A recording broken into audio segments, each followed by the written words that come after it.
It's 9 months. It's the human gestation period.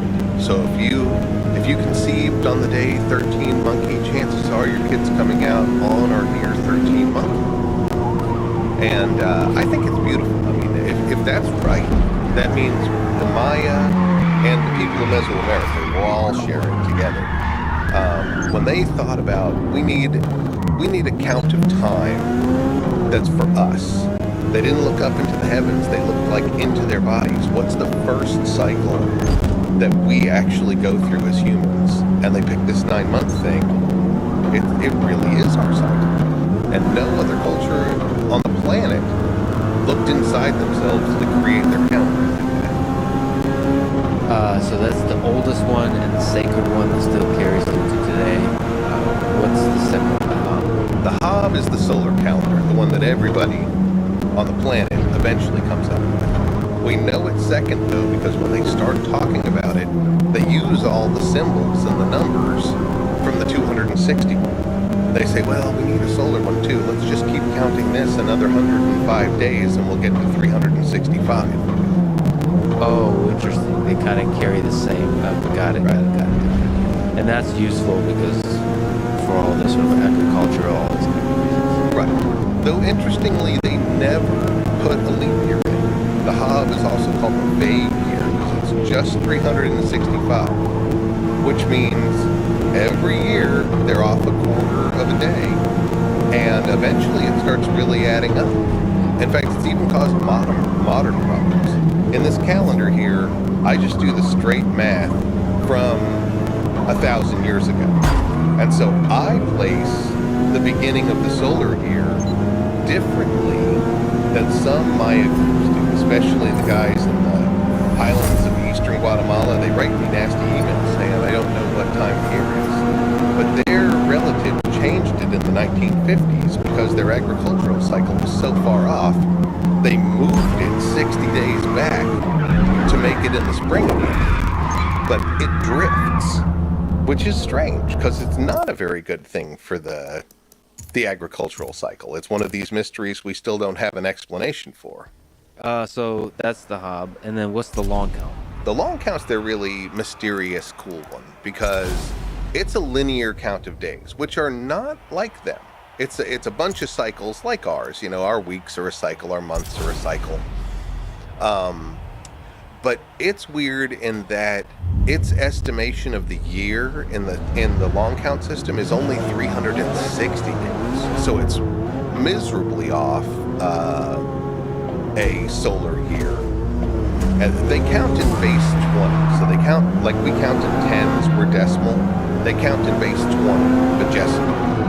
And so it should be, there's ones, there's 20s, there's 400s, there's 8,000s, there's 160,000s. It's up, it goes just like our tens, hundreds, thousands, 10,000s, but it's times 20. So that third, so they have days, months of 20 days, and then they have these years that should be by their math 400, but it's only 360, and that throws the whole thing out of whack going further up. Then they have a 20-year period and a 400-year period, 400 years to their calendar, but it's only, by that time, it's only 396 years in our period, in our reckoning. So it's mysterious that why did they tweak it at the year to be only 360 days? That doesn't follow any astronomy, that's not a human cycle. Yeah, but it's interesting that they build up towards thinking about very long periods of time. About 2 weeks is 144,000 days. Right. Or a Bakhtun is 400 of the long counts years. So it's kind of like our millennium. You know, we think it's a big deal when we hit a millennium or a century.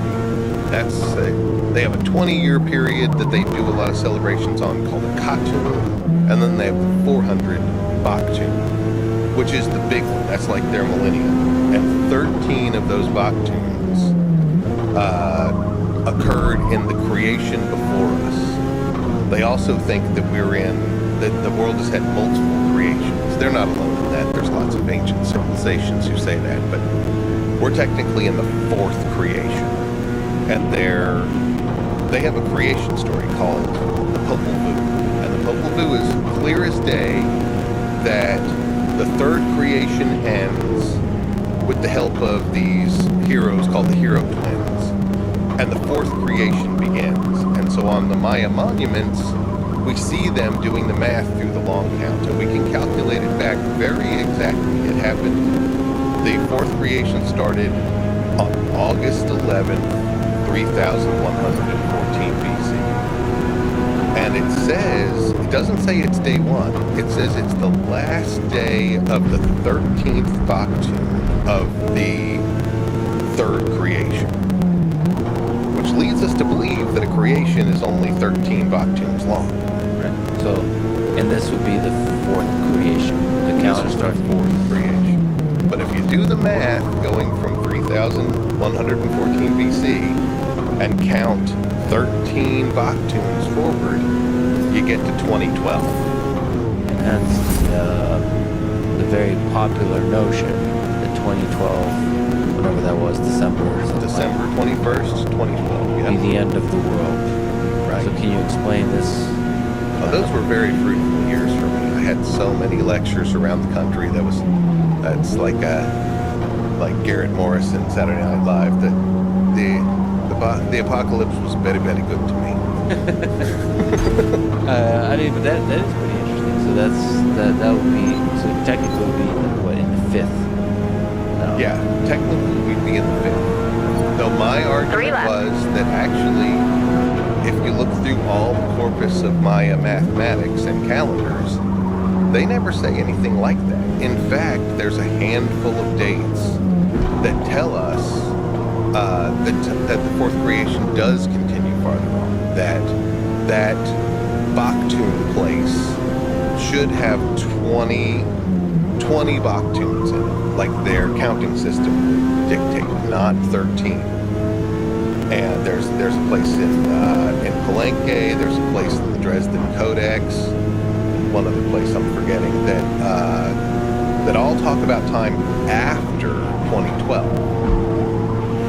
So how does that happen? It's a conflict. This is supposed to be an overlap of the 13. So it's like 13 is the core of it, and it's 20 long. They love the number 13. It's all over the place. It's a magic number to them. My explanation, which I admit is not very solid, but I think that the magical deeds of the Hero Twins in their creation story at the end of the third creation hit the magical reset button, and that it just restarted time right there because of their magic. But that was not to say that the natural Baktun cycle should be 13. And there are certain texts that go way forward in time or way backward in time, and whenever they want to do that, there are higher increments than just the Baktun.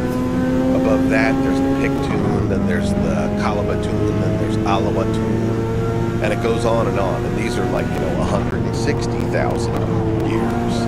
Huge increments of time. Whenever they want to do that, and they talk about a long period of time, they start putting 13s in all of those increments, those higher increments. And I think what they're saying is they're making an esoteric statement about the never-ending nature of time.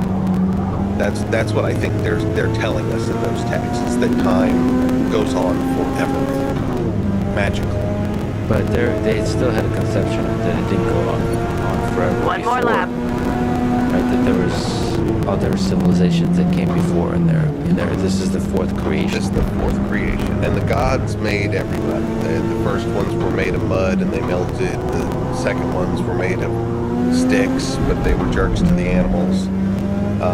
The third ones were like us, but flawed and in some other way. And then we're finally made of the blood of the gods and corn. We're made out of corn, so we're perfect. And as it explains to us, the Popol Vuh does, we got it right this time. There's no reason to believe that this creation has a set duration. Well, one of the weird things is that the Aztecs, who we talked to a lot at Contact, they also had the concept of multiple creations before us, but they were real clear to the Spanish that they weren't all the same time element. Some of them were in the 300s of years, some of them were in the 700s of years, but they were not the same time period. So our mathematical logic that if the third creation was 13, this one must be third creation, also be 13. It's in direct opposition